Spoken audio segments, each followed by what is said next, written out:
अस्सलाम वालेकुम नाज़रीन, आज हम मौजूद हैं मुफ्ती इश्तियाक अहमद कुरैशी साहब के साथ।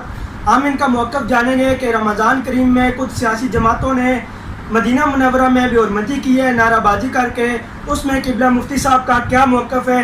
जनाब मुफ्ती साहब, आप इसके बारे में क्या कहते हैं? बिस्मिल्लाहि वस्सलातु वस्सलामु अला रसूलिल्लाह, अम्मा बाद।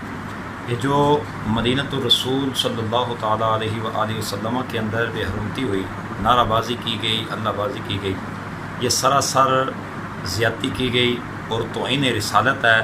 और तौहीन रिसालत का एक्ट इनके ऊपर लगना चाहिए कि वो बारगाह, अज़ीम बारगाह के जहाँ फ़रिश्ते भी अपनी सांस को रोक के आते हैं, फ़रिश्ते भी दम साकिन होके आते हैं। और उस बारगाह का मकाम ये है कि 70,000 फ़रिश्ते सुबह, 70,000 शाम को आके वहाँ दुरूद व सलाम पढ़ते हैं। हुज़ूर के रोज़ा अतहर का मकाम और अदब यह है, जहाँ इमाम गज़ाली और इमाम राज़ी जैसे बुज़ुर्ग भी अपनी सांसों को बंद करके चलते हैं। इमाम मालिक रहमतुल्लाहि ताला अलैह जो मदीनतुर रसूल के ही थे, और वहाँ जब भी उस गलियों में वो चलते थे, आप कभी भी गली के दरमियान में नहीं चले, आप साइड पे होके चलते थे। आपसे पूछा गया, हज़रत आप ऐसा क्यों करते हैं?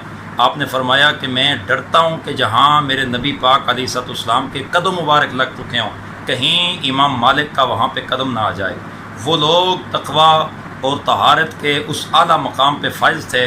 उन लोगों का हाल ये था कि जो वहाँ गलियों का भी अदब करते हैं, तो ख़ुद सोचें दरबार रिसालत का क्या अदब होगा। अल्लाह ताला हमें हुज़ूर की बारगाह, हुज़ूर के बारगाह के मकाम समझने की और परखने की तौफ़ीक़ अता फ़रमाए।